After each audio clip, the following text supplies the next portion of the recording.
क्या सच में आज भी जीवित है महाभारत का द्रोणाचार्य पुत्र अश्वत्थामा? महाभारत युद्ध के कई किरदार आज भी अपने आप में कई रहस्यों को समेटे हुए हैं और उनमें से एक किरदार है द्रोणाचार्य पुत्र अश्वत्थामा। मान्यता है कि अश्वत्थामा आज भी जिंदा है और जंगलों में भटक रहे हैं। अश्वत्थामा को भगवान शिव का अंश माना जाता है। अश्वत्थामा के जन्म से ही उनके सर पर एक मणि थी जो उनकी किसी भी देव, दानव या जानवर से रक्षा करती थी। तो आइए जानते हैं महाभारत के इस किरदार अश्वत्थामा के बारे में। द्वापर युग में हुआ महाभारत का युद्ध एक ऐसा धर्म युद्ध था जिससे कलयुग में भी बहुत कुछ सीखने को मिलता है। इस युद्ध में कई बड़े वीर योद्धा शामिल हुए, लेकिन महाभारत के कुछ किरदार ऐसे हैं जिनका नाम किसी न किसी वजह से आज भी लोगों की जुबान पर आ ही जाता है। उनमें से एक नाम है अश्वत्थामा का, जो कि कलयुग में भी जिंदा है और लोगों का मानना है कि अश्वत्थामा आज भी जंगलों में भटक रहे हैं। अश्वत्थामा से जुड़े कई ऐसे सवाल और भ्रांतियां हैं जिसका जवाब आज तक नहीं मिल पाया है। आखिर महाभारत के युद्ध में ऐसा क्या हुआ था जिसकी वजह से आज भी जिंदा है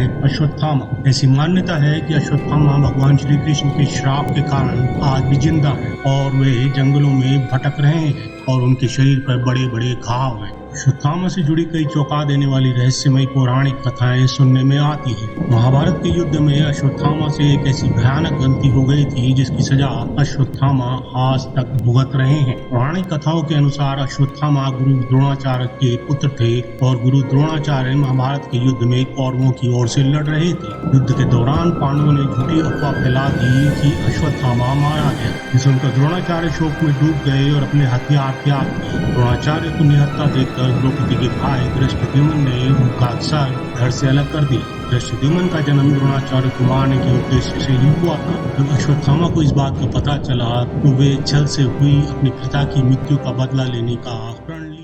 दुर्योधन की मृत्यु के बाद महाभारत का युद्ध समाप्त हो गया, लेकिन अश्वत्थामा किसी भी पांडव को मार नहीं पाया। महाभारत का युद्ध खत्म होने के बाद अश्वत्थामा ने छल से पांडवों को मारने की योजना बनाई। अश्वत्थामा पांडवों के शिविर में गया जहाँ पर द्रौपदी के 5 पुत्र सो रहे थे। अश्वत्थामा ने उन्हें पांडव समझकर अंधेरे में मार दिया। इस घटना के बाद सभी पांडव श्री कृष्ण के साथ अश्वत्थामा को दंड देने गए, जहाँ अश्वत्थामा और पांडवों के बीच युद्ध हुआ। अश्वत्थामा ने पांडवों को मारने के लिए ब्रह्मास्त्र निकाला तो अर्जुन ने भी अपना ब्रह्मास्त्र चला दिया, लेकिन अगर दो ब्रह्मास्त्र एक दूसरे से टकराते तो प्रलय आ सकती थी। इसलिए श्री कृष्ण ने अर्जुन को ब्रह्मास्त्र वापस लेने के लिए कहा। अर्जुन ने तो ब्रह्मास्त्र वापस ले लिया, लेकिन अश्वत्थामा को ब्रह्मास्त्र वापस लेना नहीं आता था। इसलिए अश्वत्थामा ने वह ब्रह्मास्त्र अर्जुन के पुत्र अभिमन्यु की विधवा पत्नी की कोख में पल रहे बच्चे की ओर चला दिया। वहां से कोख में पल रहे बच्चे की मृत्यु हो गई। इस घटना के बाद भगवान श्री कृष्ण ने कुपित होकर अश्वत्थामा को श्राप दिया कि तुम 5000 वर्ष तक जंगल और निर्जन स्थानों पर भटकते रहोगे और तुम्हारे शरीर पर ऐसे घाव होंगे जो कभी नहीं भरेंगे। कहते हैं कि इस श्राप की वजह से ही अश्वत्थामा कलयुग में भी भटक रहे हैं और उनके शरीर से रक्त की दुर्गंध आती है। वैसे किसी ने उन्हें देखा नहीं है, लेकिन कई लोगों का दावा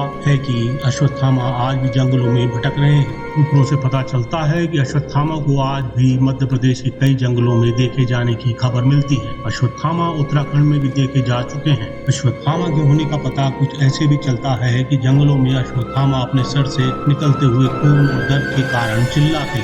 मान्यता है कि महाभारत के योद्धा अश्वत्थामा आज भी कानपुर में गंगा किनारे रहते। वे रोज सुबह कानपुर के खेरेश्वर मंदिर में भगवान शिव की पूजा करते। कुछ लोगों का दावा है कि वे अतावली नदी में स्नान करके शिव की पूजा करने के लिए आते।